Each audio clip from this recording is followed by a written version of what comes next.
Hello everyone, how are you? I hope you are doing good.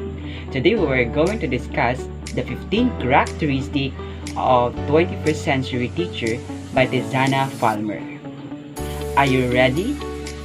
Recent technological advances have affected many areas of our lives, including the way we communicate, collaborate, learn, and of course, teach. Those advances necessitate an expansion of our vocabulary, producing definitions such as digital natives, digital immigrants, and the topic of this video is 21st century teachers. As doing this video, I'm trying to recall if I ever had heard phrases such as 21st century or teachers at 19th century teachers. Quick Google search and reassure me that there's no such as word combinations changing 20 to 21st bring different result. A 21st century schools and 21st century educations, 21st century teachers, 21st century skills. I searched for hashtag in Amazon books and the results were just the same. Nothing for 20th century teachers and a lot of 21st century. Hashtag teachers 21 and hashtag 21st century skills and hashtag city teaching and quite a few books on 21st century teaching and learning. Obviously, teaching in the 21st century is altogether different phenomenon. Never before could learning be happening that way it is now. Anywhere, all the time, on any possible topic, supporting any possible learning styles or preference. But what does being 21st century teachers really mean? And now, we're going to discuss 15 characteristics of a 21st century teachers. Number 1. Learner-centered classrooms and personalized instructions. Students have access to any information possible. There are certainly no need to spoon-feed them knowledge or teach. One size fits all content. Students have different personalities, goals, and needs. And offering personalized instructions is not just possible but desirable. Once students are allowed to make their own choices, they own their learnings, increase intrinsic motivations, and put more effort. An ideal recipe for better learning outcomes. Number 2. Students as producers. Today's students have the latest and greatest tools, yet the usage of any cases barely goes beyond communicating with family and friends via chat, text, or calls. Even true students are now viewed as digital natives. Many far from producing any digital content, they own expensive device with capabilities to produce blogs, infographics, and books. How-to videos and tutorials, just to name a few, but in many classes, they are still asked to turn those devices off and work with handouts and worksheets. Sadly, often the papers are simply thrown away once graded. Many students don't even want them, let alone keep or return to them later. When given a chance, students can produce beautiful and creative blogs, movies, or digital stories that they feel proud of share with others. Number 3. Learn new technologies in order to be able to offer student choices. Having one's own hands-on experience and expertise will be useful. Since technology keeps developing, learning at those once and for all is not an option. The good news is that new technologies are new for the novice and experienced teachers alike, so everyone can jump at any time. I've used the short-term subscription to blended.com, which is main resources for learning new technologies. Number 4.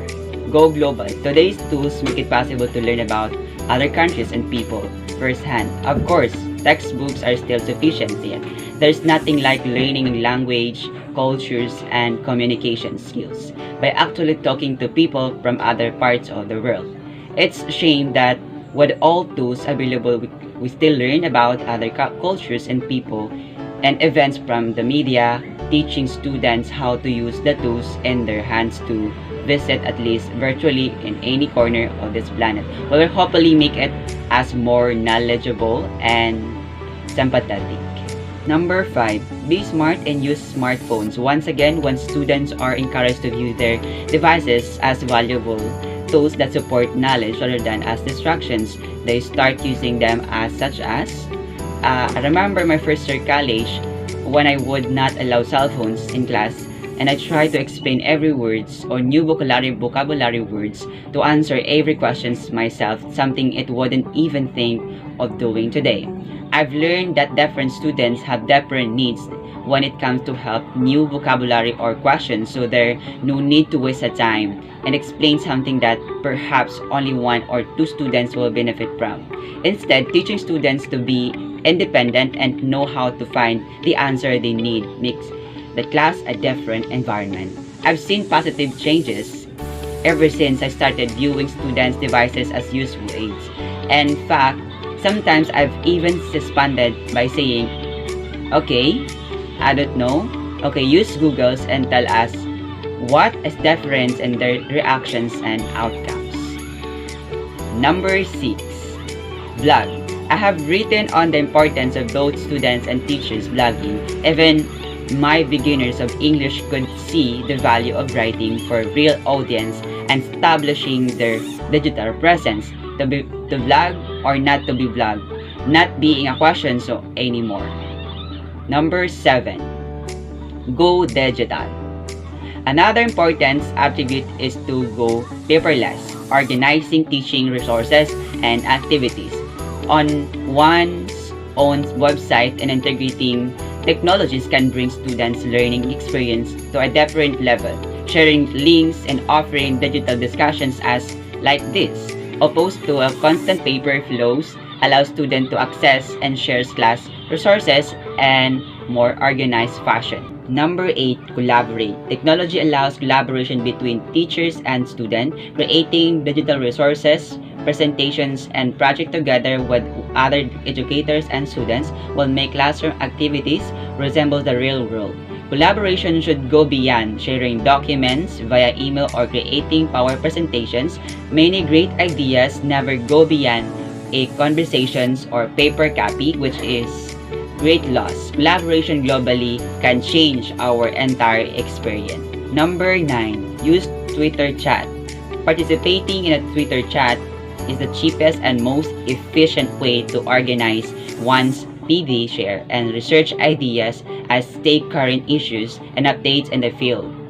We can grow professionally and expand our knowledge as there are great conversations happening every day, and going to conference is no longer the only way to meet other and build professional learning networks. Number 10. Connect.